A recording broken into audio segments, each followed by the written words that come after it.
عليكم ورحمة الله وبركاته. الفاتحة. أعوذ بالله من الشيطان الرجيم. بسم الله الرحمن الرحيم. الحمد لله رب العالمين الرحمن الرحيم مالك يوم الدين إياك نعبد وإياك نستعين اهدنا الصراط المستقيم صراط الذين أنعمت عليهم غير المغضوب عليهم ولا الضالين. آمين.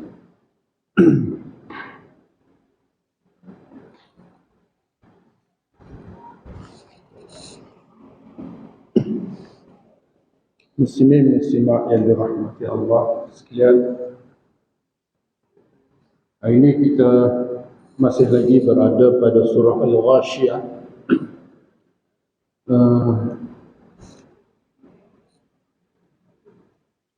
Muka surat 592 daripada Al-Quran. Dan hari ini kita sambung ayat yang ke-17.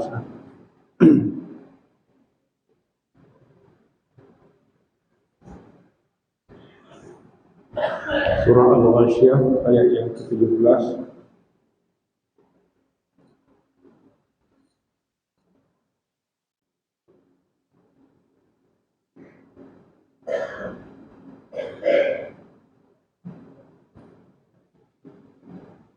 أعوذ بالله من الشيطان الرجيم.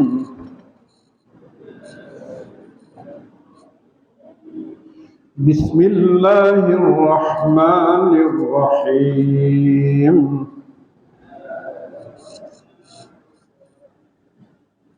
أفلا ينظرون إلى الإبل كيف خلقت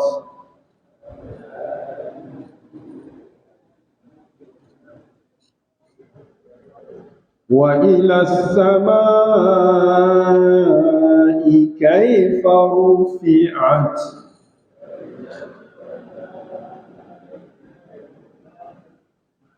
وإلى الجبال كيف نصبت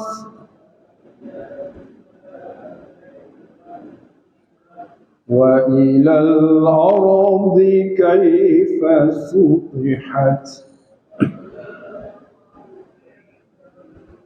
فذكر إنما أنت مذكر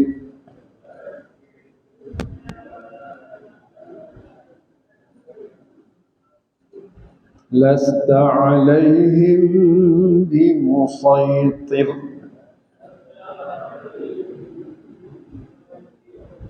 إلا من تولى وكفر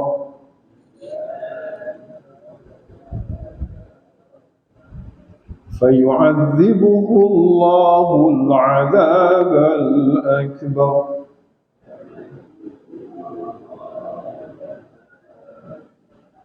إن إلينا إيابهم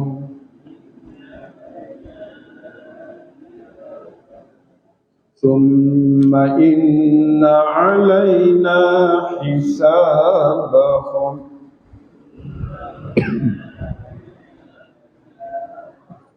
صدق الله العظيم. الحمد لله وبه نستعين والصلاة والسلام على رسول الله وعلى آله وصحبه أجمعين ومن تبعهم بإحسان إلى يوم الدين. اللهم ربنا اشرح لنا صدورنا. Ya Allah, lapangkanlah dada kami sekalian. Wayassir lana umurana, mudahkanlah segala urusan kami. Waj'alna minal ladzina yastami'una al-qawla fayattabi'una ahsanah.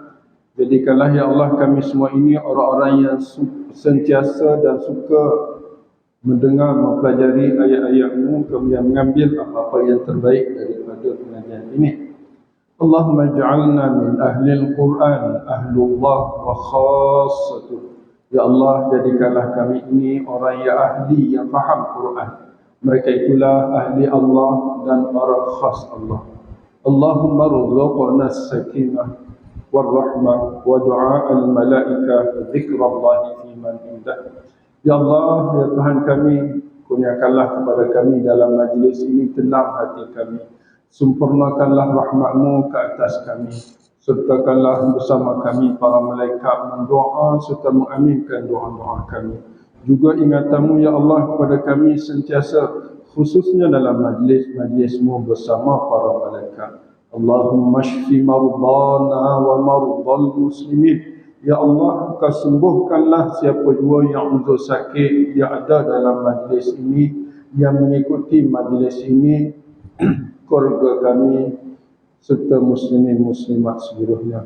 Allahumma hab lana hukma wa alhiqna bis salihin. Ya Allah, Kau kurniakan jua kepada kami hikmah, yakni faham dalam agama. Wa man yu'tal hikmata faqad utiya khairan katsira. Barang siapa yang dikurniakan kepadanya kebaikan hikmah, pasti ia akan dikurniakan kebaikan-kebaikan yang banyak. Serta Engkau masukkanlah kami semua bersama-sama dengan hamba-hamba-Mu yang saleh. Rabbana ighfir lana wa li ikhwanina alladhina sabaquna bil iman wa la taj'al fi qulubina ghillan lil ladzina amanu rabbana innaka ra'ufur rahim. Wahai Tuhan, Ampunkanlah segala dosa-dosa kami.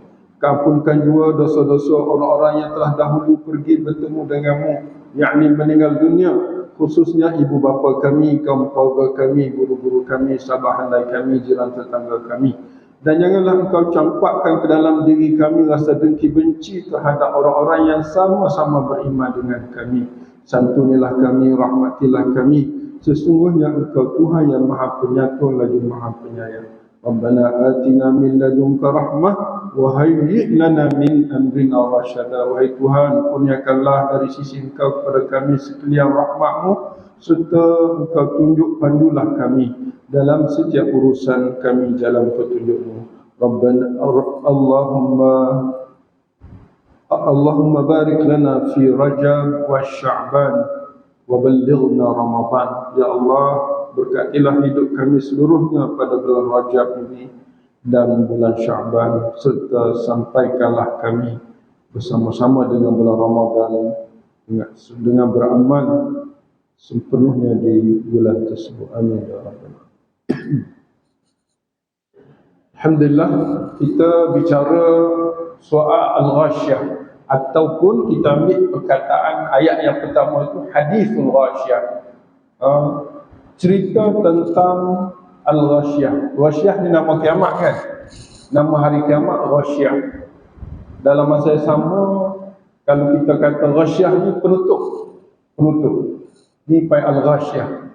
Al-ghita, al-ghasyiyah, macam-macam nama dia. Kenapa kiamat itu dinamakan ghasyiyah? Kadang-kadang kiamat dinamakan al-qiyamah, al-waqi'ah, al-ghasyiyah, al-tammah, macam-macam nama dia. Antara nama kiamat ialah al-ghasyiyah. Ghasyiyah diambil daripada perkataan ghasyiyah. Ghasyiyah yaghsha, tutup. Wal laili idza yaghsha. Ada mana yaghsha? Demi malam bila dia tutup. Mana dia tutup siang, dia malam idza yaghsha, bila tutup siang tak ada. Ataupun malam tak ada. Tak akan nampak unsur-unsur siang bila malam itu datang. Begitu jugalah tak akan nampak unsur-unsur malam bila siang itu datang. Makna totally berubah.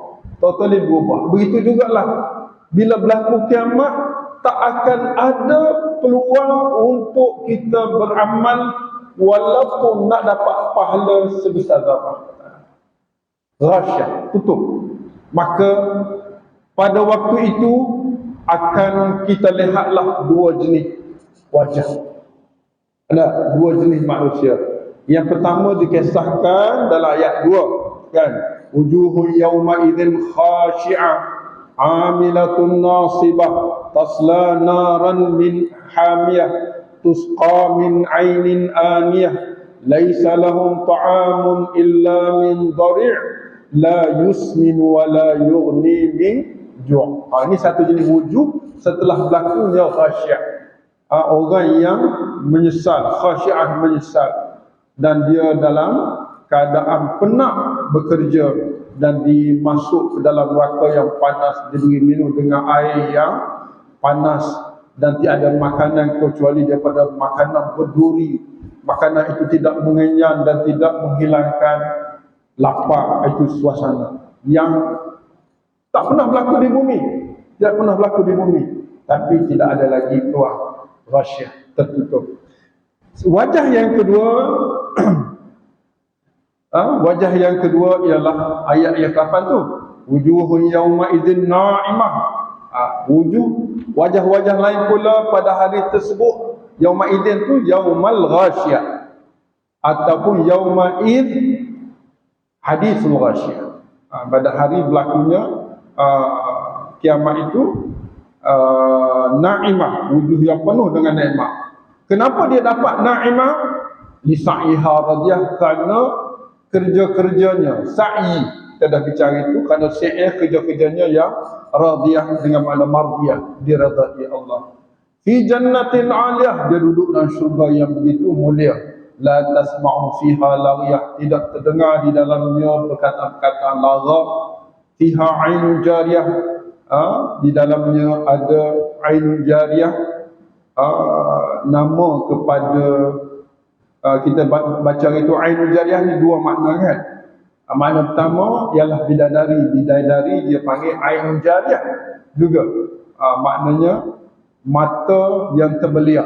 Tengok orang perempuan, bini kita lah, isteri kita lah, muslimat sekarang lah, besok tidak macam ni lah, besok dia ainul jariyah kan. Suami-suami melihat tak gerak mata, tak terbuka, apa tidak tertutup mata, terlalu indah, terlalu cantik. Dan ainul jariyah juga dengan makna mata air yang berbagai-bagai mata air yang kita bincang dalam surah apa itu, ada daripada air susu, air madu, anharun min labanin, anharun min asalin, anharun min apa lagi, 4 ada tu di dalam surah, satu surah tu apa nama. Kemudian fiha sururun, surur ada tilam-tilam yang marfu'ah yang boleh diangkat, dan ada wa akwabun mawdu'ah, ada wa namariku mas'ufah wa zarabiyyu mabthusah. Habis cerita nikmat yang diperolehi oleh orang-orang yang wujuh na'imah itu, bisa'iha radiyah. Jadi bila berlakunya kiamat, dua golongan ini akan terjadi. Jadi kita ni nak duduk dalam golongan mana? Kita takkan nak golongan yang pertama kan. Golongan pertama di golongan yang hina-hina, khasyi'ah hina-hina. Kita nak golongan yang na'imah. Jadi kalau na'imah ni kita kena sa'yulah, kena usaha, kena sentiasa bergerak. Hari-hari kita bergerak secara pantas. CN ni kan, kita pergi Mekah ada tempat tegak laju antara lampu hijau tu kan, lampu hijau tu tegak laju CN. Lepas tu kita tegak relax jalan. Mana dalam hidup kita ni ada tempat yang kita laju, kena laju kan. Baca tadi imam baca pendek, laju sikit kita jalan. Nah, imam baca tu pendek lagi ni kan, jadi kita laju macam CN lah. Ingat apa CN? Kenapa berlari-lari? Sebab nak kejar rakaat. Contoh. Jadi kenapa kita bersungguh untuk usaha yang Allah redha, bukan kerana apa. Begitu. Kemudian ayat ini, ayat yang ke-17, setelah Allah menceritakan hadisul ghasyiyah, berlaku dua perkara tadi, Allah mempersoalkan ataupun afala yanzurun, maka apakah maka la yanzurun, tidak mereka itu perhatikan. Perhati kepada apa? Satu, ilal ibil, kepada unta. Ibil ialah unta. Kaifa khuliqat, bagaimana ianya unta itu khuliqat, dicipta. Afala yanzuruna ilal ibili kaifa khuliqat. Satu, different. Kenapa mereka tidak perhatikan kepada unta bagaimana ia diciptakan? Ayat yang berikut, yang ke-18, wa ilas sama. Cuba tuan-tuan perhatikan tu, dia kaedah Arab ni, dia sebut afala yanzuruna ila. Ada perkataan ila tu. Ambil berat, lihat pada ila. Ilal ibili. Lepas tu ayat 18, ilas sama. Dah. Ayat 19, ilal jibal. Ayat 20, ilal ardi. Berapa kali ilah? Unta, langit, bukit, bumi. Kan? Tengok kepada unta. Tengok kepada langit bagaimana diangkat. Tengok pada unta bagaimana dicipta. Tengok kepada bukit bagaimana dinasakkan. Nasak ni dipasakkan. Dia panggil rasia, dipasakkan, musibat. Dan tengok kepada bumi kaifa sutihat. Sutuh ni macam dihampar. Dihampar, tengok bumi gitu. Kan? Maknanya satunya kita tengok ada 1, 2, 3, 4 ilah ni. Makna kita kena tengok 4 ilah. Maknanya 4 ilah ni dia punya fungsinya ialah afala yanzuru. Kita kena ambil perkataan afala yanzuru ni 4 kali. Afala yanzuruna ilal ibili kaifa khuliqat. 1. Afala yanzuruna ilas samai kaifa rufi'at. Afala tu dia dikira berulang lah. Afala yanzuruna ilal jibali kaifa nusibat. Afala yanzuruna ilal ardi kaifa sutihat. Seolah-olah afala tu berulang 4 kali. Tapi dia tidak ulang 4 kali, dia sebut sekali. Kerana apa? Kerana ada waw.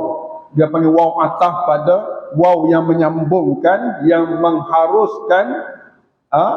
Bahkan ulama yang mewajibkan buang afala yang guru pada ayat 18, 19 dan 20. Tak perlu lagi.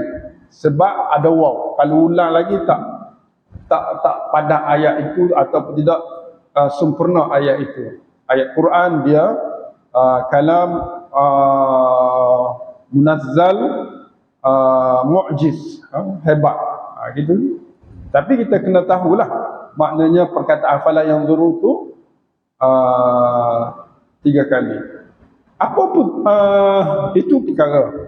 Yang kedua, apakah matlamat setelah Allah ceritakan hadisul ghasyiyah, berita tentang kiamat, bahawa manusia itu bila berlakunya kiamat, manusia terbahagi kepada dua, satu golongan yang hina dina, satu golongan yang penuh dengan nikmat. Kemudian dalam ayat selepas menceritakan dua golongan itu, Allah mengatakan, afala yanzurun, kenapakah mereka itu tidak perhatikan kepada unta bagaimana dicipta? Apakah mereka tidak perhatikan kepada langit bagaimana langit itu diangkat tanpa tiang? Kita tengok ada cantik, indah, dah dihiasi dengan kawakib yang kita baca sebelum ni, dihiasi dengan bintang-bintang, bulan, kita nampak matahari dan macam-macam. Kita tengok indahnya langit itu yang diangkat oleh Allah Ta'ala. Kemudian yang ketiga, tidakkah mereka melihat kepada bukit Al-Jibal? Jibal ni kata ganda daripada Jabal. Jabal Uhud, Jabal Rahmah. Itu satu jabal. Kalau banyak kita panggil Jibal. Kaifa nusibat, bagaimana ianya dipasakkan. Musibat dia terjemah di sini ayat 19 tu, dan gunung-gunung bagaimana ditegakkan musibat. Nasab ni bagi atas, bagi atas ni mana diletak, ditegakkanlah, diletak dengan tegak, dan kita tengok bukit itu telah kuat. Kita tengok berarti kenapa mereka tidak melihat pada itu. Kemudian yang terakhir sekali, yang ke-20, afala yanzuruna ilal ardi, kenapakah mereka tidak melihat kepada bumi, idza kaifa sutihat, suthi, dihampar. Jadi persoalan-persoalan ini perlu dipersoalkan, dilihat, dikaji tentang kebesaran Allah. Macam mana Allah boleh mencipta binatang seperti kita kata unta di sini. Bagaimana Allah mencipta bumbung seperti langit. Kita tengok masjid kita ni atas kan. Bagaimana Allah menciptakan gunung-gunung yang duduk di atas bumi ni, yang ditegakkan, dipasak macam tiang-tiang kita ni, tiang-tiang masjid ni. Macam mana? Kalau tak ada tiang ni, jadi tak masjid ni? Kan? Ada sutuh, ada ni langit, ada bumbung, tapi tak ada tiang, tak ada jibal. Gitu. Dan bagaimana pula di bawah ni berlaku ardi ni. Ni panggil ardi kalau dalam masjid ni, sama dengan dunia. Kata dalam masjid ni dia panggil ardi, ni dia panggil jibal, dah amun, tiang, atas dia panggil sama. Kan? Maka kehidupan di dalam ni, yang ada di dalam ni ialah manusia. Tapi di bumi ini disebut kita kata makhluk yang disebut dalam 4 ayat ni ialah ibil. Tapi seluruh yang ada 4 ni, kita tengok di bawah sekali tu Allah sebut ardi, maknanya bawah lantai ni lah. Al-jibal maknanya tiang-tiang yang ditegak ni. Tanpa tiang ni tak akan tertegak langit apa ni, kan? Tak akan tertegak masjid ni. Dan kita tengok atas tu ada langit dan kehidupan-kehidupan yang berlaku di bawah ni. Cuma langit ni lebih dia hebat, dia tak ada amud, tak ada tiang. Cuma yang menegakkan bumi ini dia panggil jibal. Bukit ni disebut dalam banyak-banyak ayat lain, dia merupakan pasak-pasak, rawasi dia panggil. Pasak-pasak yang menjadikan bumi ni tidak goncang, tidak bergerak. Ni banyak cerita kalau nanti kita sampai pada surah itu. Jadi surah yang berkaitan, kita akan jumpa bagaimana asal usul bumi ini, insya-Allah. Cuma setelah Allah menceritakan perihal kiamat, Allah bangkitkan kepada kita 4 soalan. Bukan kepada kita, kepada manusia lah. Kepada manusia yang telah menyesal kerana tidak beramal saat berada di dunia dahulu. Sedangkan mereka sepatutnya tengok kebesaran Allah dengan melihat kepada ciptaan Allah, binatang seperti unta, melihat pada langit bagaimana Allah angkat, bagaimana Allah ciptakan bukit-bukit, bagaimana Allah hamparkan bumi. Sepatutnya dengan melihat kebesaran-kebesaran Allah ini menjadikan kita dekat dengan Allah, kenal Allah dan kembali kepada Allah Subhanahu wa taala. Maka dalam ayat berikut Allah kata fadzakir innama anta muzakkir lasta alaihim bimusaitir.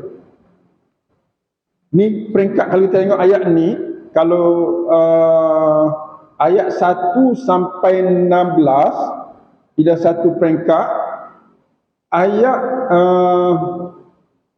17, 18, 19, 20, satu peringkat. Peringkat yang ketiga ialah ayat 21 tu. Fadzakir.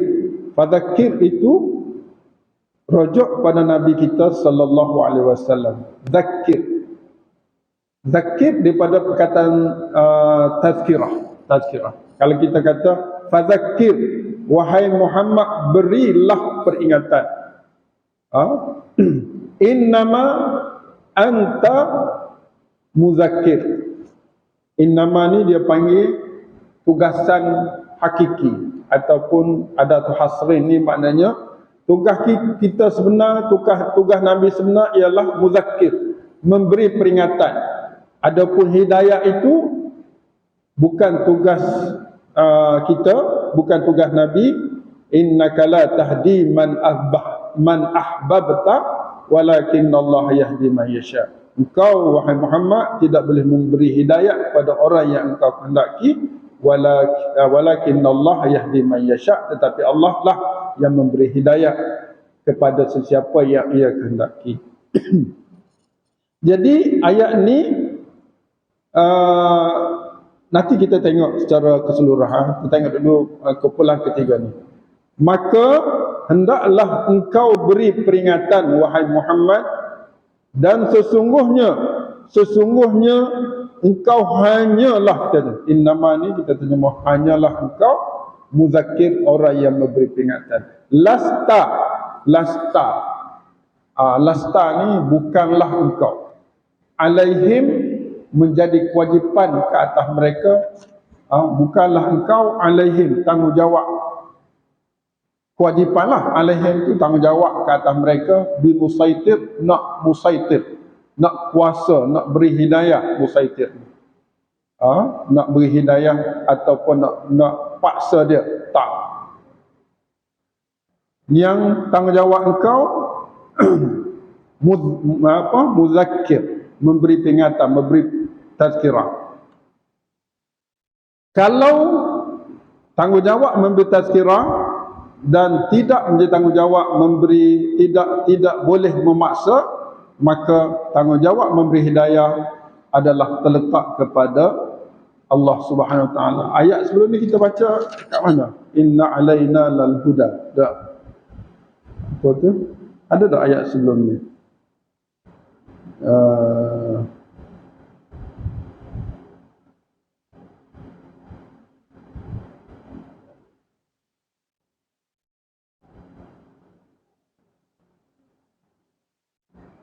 Tentang hidayah, bukan surah lepas ya. Ada ayat ada biasa kita mengatakan innaka la tahdi man ahbabta. Biasa ada satu ayat anda lupa. Ayat maknanya Allahumma salli ala. Ada satu ayat anda tak ingat. Tak apalah, yang penting yang dimaksudkan di sini ialah tugas Nabi sallallahu alaihi wasallam adalah memberi peringatan dan tidak menjadi tugas Nabi sallallahu alaihi wasallam hidayah, dan tidak boleh memaksa, begitulah musaitir ni, tidak boleh memaksa. Kalau kita tengok dalam terjemah di sini ayat 22, dia kata apa? Engkau bukanlah orang yang berkuasa ke atas mereka. Musaitir ni berkuasa. Lasta dalam bahasa Arab engkau bukan. Kalau kita kata saya bukan, lastu. Ada kita kata lastu alaihim. Aku bukan berkuasa ke atas mereka. Maknanya lastu bimusaitir, lastu musaitiran. Gitu asalnya. Lastu musaitira, aku tidak ada kuasa mengubah mereka. Begitulah. Yang kuasa aku boleh memberi peringatan je. Yang nak tunjuk hidayah itu bukan kuasa aku, kuasa Allah SWT. Musaitir ni orang yang berkuasa lah. Illa man tawalla wa kafar, kecuali orang yang berpaling. Illa itu maknanya kalau orang tu bila diberi peringatan mereka berpaling. Man, sesiapa saja tawalla, dia berpaling. Wa kafar, dia engkar. Tawalla tu makna dia tinggal majlis. Kita panggil tawalla, tinggal majlis, tinggal peringatan. Lepas dia tinggal tu wa kafar, dia engkar, dia kufur. Makna dua lah ni, meninggal dan mengingkari. Kesannya apa? Fa yu'adzibuhullah, maka yu'adzibuhu, mengazablah ia oleh Allah al-azab al-akbar, azab yang paling besar, iaitu azab al-akbar ni azab neraka lah, azab akhirat. Azabul akbar, azab akhirat, azab neraka. Allah ni kalau kita baca dalam surah Sajdah kan, dia sebut dua jenis azab. Dua jenis azab. Azab asghar dan azab akbar. Kalau kita tengok surah Sajdah, muka surah berapa tu?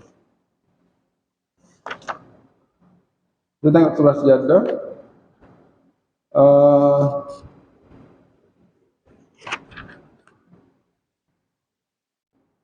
Muka surah 417. Tengok. 417.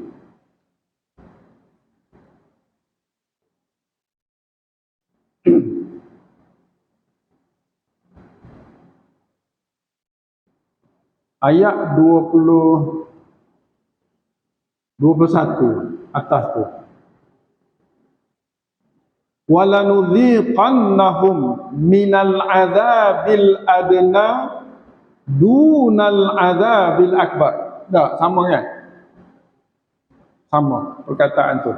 Dalam ayat hari ini, illa man tawalla wa kafar fayu'adzibuhullahul azabal akbar. Maknanya al-azab al-akbar ini azab akhirat lah, azab akhirat. Dalam surah Sajdah kata Allah walanudhiqannahum, dan kami pasti akan timpakan, akan rasakan kepada mereka minal azabil adna. Azab adna tu azab dunia, azab yang rendah, azab dunia lah. Azab adna sama juga azab dunia. Duna, sebelum al-azab al-akbar, sebelum azab akbar, azab akhirat. Sebab apa Allah uji kita dengan azab yang kecil-kecil, sakit apa ni? La'allahum yarji'un, mudah-mudahan mereka insaf dan kembali kepada Allah Subhanahu wa ta'ala. Jadi orang yang mentawalla, bila Nabi memberi peringatan, Nabi sebagai muzakkir yang berperingatan, mereka berpaling. Mentawalla, maka besok di hari akhirat, mungkin di dunia mereka lepas, tapi di akhirat fayu'adzibuhullahul azabal akbar, maka akan mengazabkan orang tersebut oleh Allah dengan azab akhirat. Habis itu, inna ilaina iyabahum, ni nak cerita iyab. Iyab ni tempat kembali. Tempat kembali dia panggil iyab, iyabahum. Di sini sebut dalam tafsir, dia kata iyab dengan makna sesungguhnya kepada kamilah mereka kembali. Ya. Kalau kita jumpa ayat macam ni, inna ilaina, ilaina tu sesungguhnya kepada kami, iyabahum, tempat kembali mereka. Dia nak cerita di sini iyab, dia tak nak cerita ilaina, nak cerita iyab, tempat kembali tu. Besok hari ni kita rasa kita ada rumah, hari ni kita rasa kita ada tempat tinggal, kita ada orang yang kita boleh bergantung dah.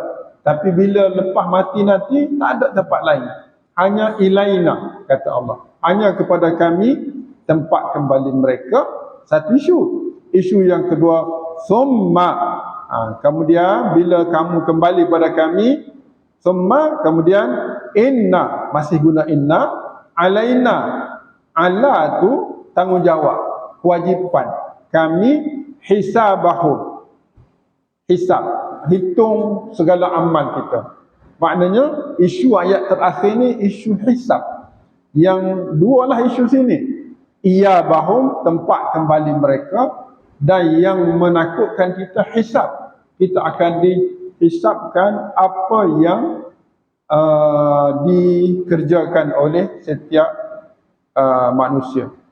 Cuma isu dalam ayat ni dia tak sebut, dia tidak direct pada kita dengan Allah. Allah seolah-olah dalam surah ni bercakap dengan kita tetapi menggunakan orang ketiga. Cuba tengok.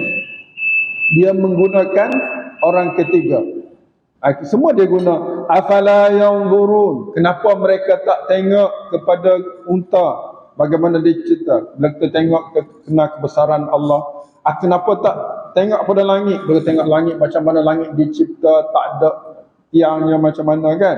Sehingga kita tengok kebesaran Allah. Kenapa kita tak tengok kepada semua dirajak pada orang ketiga? Maknanya bila Allah cakap dengan kita, Allah tak cerita, tak tegur kita. Dia tegur orang lain, orang nu, kan? Apa artinya ni? Artinya bila kita nasihat pada kawan, dia buat kesalahan, satulah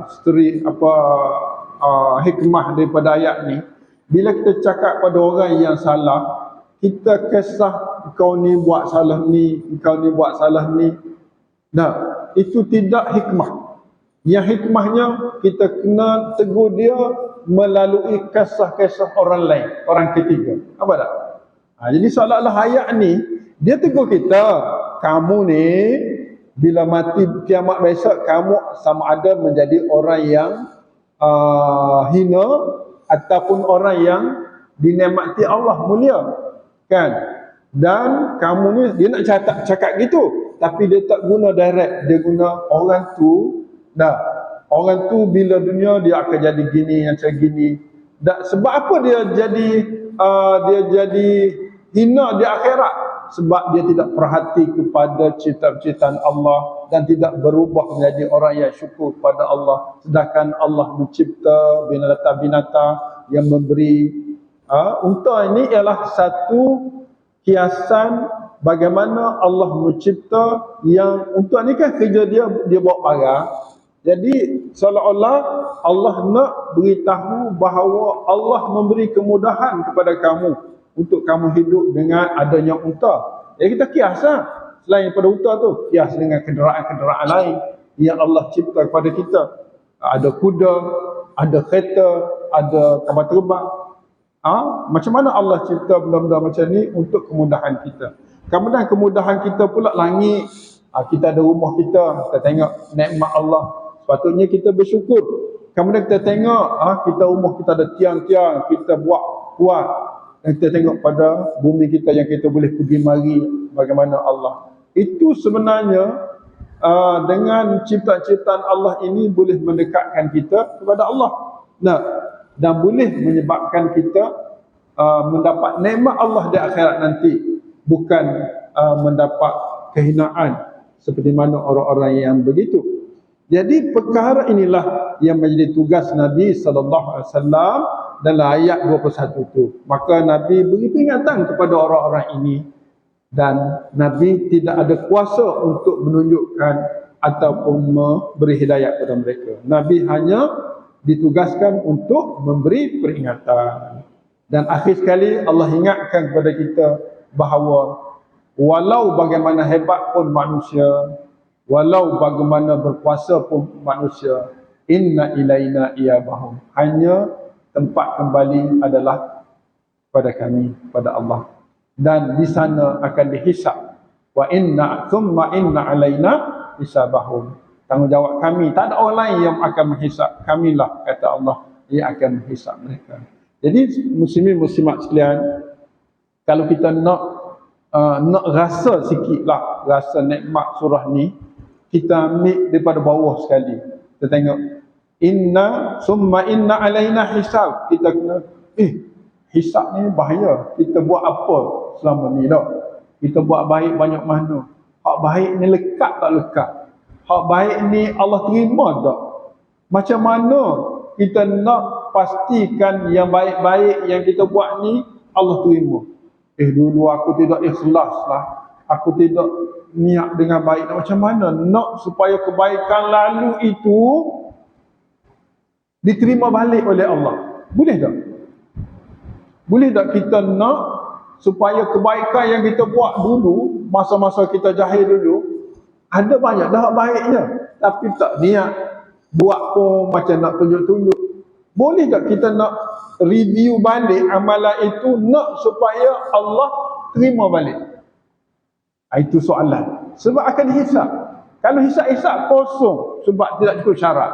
Amal soleh ni ada 4 syarat kita belajar sebelum ni. Apa dia? Ilmu, kan? Yang kedua niat, yang ketiga ikhlas, yang keempat sabar melakukannya.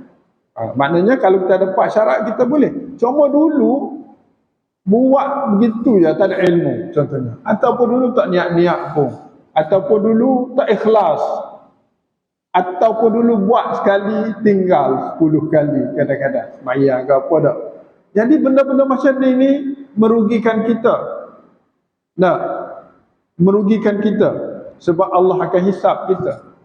Soalnya yang baik-baik itu kita nak supaya dia jadi baik kekal, walaupun dia tak cukup syarat, nak cukup syarat balik, nak suruh kembali balik kebaikan itu menjadi amal soleh kita. Satu. Yang kedua, hak jahat-jahat hak kita buat itu nak supaya Allah ampunkan. Boleh ke? Soalannya. Bila kita tengok hisab ni, berdasarkan kepada ayat-ayat yang banyak yang kita jumpa dalam Quran, ana percaya dengan rahmat Allah. Ana tengok ayat 71. Cuba tengok surah Furqan ayat 71, tengok surah Furqan. Ini bagi ana peluang yang cukup kemasalah bagi kita. Sebelum kita mati ni, kita kena rajuk ayat ni.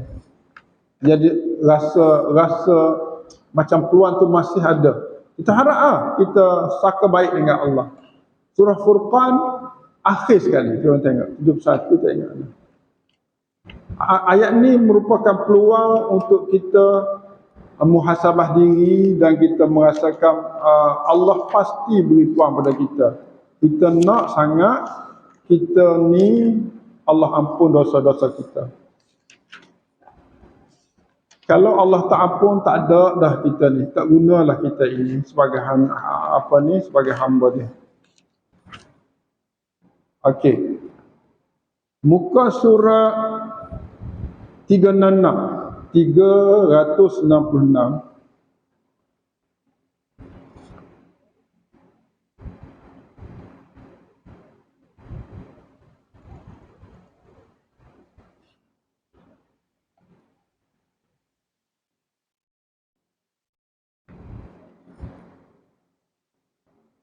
Sambil-sambil kita tunggu duha Isyraq. Okey, ayat 70. Illa man taba. Kita kena ambil syarat ni. Bagi saya rasa cukup yakin bahawa walaupun saya dulu banyak salah, banyak Allah maafkan, dan Allah ganti kesilapan-kesilapan itu dengan kebaikan-kebaikan. Syaratnya ni, illa, kecuali man, sesiapa sahaja, taba yatubu taubat, dia kena taubat sungguh-sungguh, taubat nasuha, menyesal dulu, ya Allah, aku masih ada umur lagi ni, aku nak buat yang terbaik, aku nak ganti apa yang patut, bersungguh-sungguh dah, sebab sebelum engkau hisab aku, bertaubat, menyesal. Wa amana, syarat yang kedua, amana yu'minu, iman. Dia kena iman. Iman di sini ialah dia kena yakin lepas dia bertaubat kesalahan lampau itu dan kembali kepada kebaikan, dia kena beriman. Makna dia yakin. Iman di sini bukan makna mukmini yang amal soleh tu. Nah, iman di sini makna dia yakin Allah sahajalah yang tempat kembali, ia bahum tadi, Allah sahaja yang boleh mengampunkan dosa. Kalau Allah tak ampun dosa, tak ada siapa yang boleh ampun. Itu man wa amana. Lepas tu yang ketiga wa amila. Dia kena buat amal. Dia kena buat amal. Amal sungguh-sungguh Allah perintah dia kena buat. Dia buat amal sungguh-sungguh. Dan amal itu wa amila, syaratnya amal itu amalan salihah. Amal itu kena soleh. Taubat, beriman, yakin kepada Allah dan kena beramal. Amal itu syaratnya amalan salihah. Dan amal salih ni 4 syarat itulah yang kita sebut tadi. Kita kena berilmu, niat, ikhlas dan sabar melakukannya. Cukup lah jadi syarat amal salih. Kalau orang ada syarat ni, kata Allah, fa'ula, itu jawab dia. Fa'ulaika, maka orang itu yubaddilullah, akan ganti. Yubaddil tu badala yubaddilu tabdil, ganti. Allah akan ganti sayyiatihim, segala yang sayyiat, yang buruk-buruk itu bertukar menjadi hasanat. Maknanya yang buruk tu kenapa sayyiat? Mungkin sayyiat itu disebabkan tak cukup syarat amal soleh. Tak cukup syarat dia buat tu baik. Dia buat tolong orang, tapi tak boleh pahala disebabkan dia tak semayang, tak diangkat. Dia buat baik, tapi tidak diangkat sebagai pahala sebab dia tak semayang. Contohnya, masa tu kita tak semayang.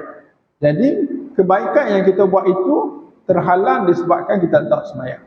Jadi, sekarang ni kita bertaubat, kita beriman, kita buat amal soleh. Maka segala yang tak nak angkat itu akan diangkat balik. Segala yang tidak ada pahala itu diangkat balik. Itulah yang kita harap sangat. Dia sayyiat, segala yang buruk-buruk tu jadi hasanah, digantikan. Lepas tu dosa-dosa lama macam mana? Wa kanallahu, dan adalah Allah itu, sifat Allah itulah sifat Allah. Allah itu bersifat Ghafur, sangat pengampun. Dia ampunlah kalau lama-lama tu. Sebab apa dia ampun? Sebab orang tu tabah, amana wa amila amalan salihah. Setelah Allah ampun, Allah Rahim. Allah Rahim, Rahimah. Kenapa perlunya Rahim kepada kita? Sebab dengan Rahim Allah itulah kita hidup di bawah rahmat. Orang yang mendapat rahmat ialah orang yang dunia cukup, musibah dijauhkan, dan Allah redha dan Allah bagi syurga. Inilah syarat yang Allah SWT letakkan kepada kita. Bagi anak yang ini satu kepastianlah untuk kita kembali kepada Allah, hisab Allah dengan sebab kita bertaubat. Dan kita ayat terakhir tu yang kata tu maknanya inna summa inna alaina hisab. Sebelum Allah hisab kita selesaikan yang tu. Sebab tidak ada tempat kembali kecuali kepada Allah. Dan kita minta Allah Subhanahu Wa Taala tidak mengazab kita pada azab akbar di hari akhirat nanti. Dan seterusnya itulah kita nak dan kita harap Allah Subhanahu Wa Taala pada hari Al-Ghasyiyah nanti Allah bangkitkan kita bersama dengan wujuhun yauma idzin na'imah. Kita tidak nak wujuhun yauma idzin khasyi'ah. Wallahu a'lam. Apa yang baik sama-sama kita amalkan, dan apa yang kurang sama-sama kita mencari dan mencari. Mungkin Quran satu hari kita sekali round kita tak nampak. Untuk kita nampak, kita kena sentiasa menghayatinya, insya-Allah. InsyaAllah di pertemuan akan datang kita sambung pada surah Al-A'la dengan izin Allah. Subhanakallahumma wa bihamdika asyhadu an la ilaha illa anta astaghfiruka wa atubu ilaik. Wal 'asr innal insana lafi khusr illa alladhina amanu wa 'amilus salihat wa tawassaw bil haqqi wa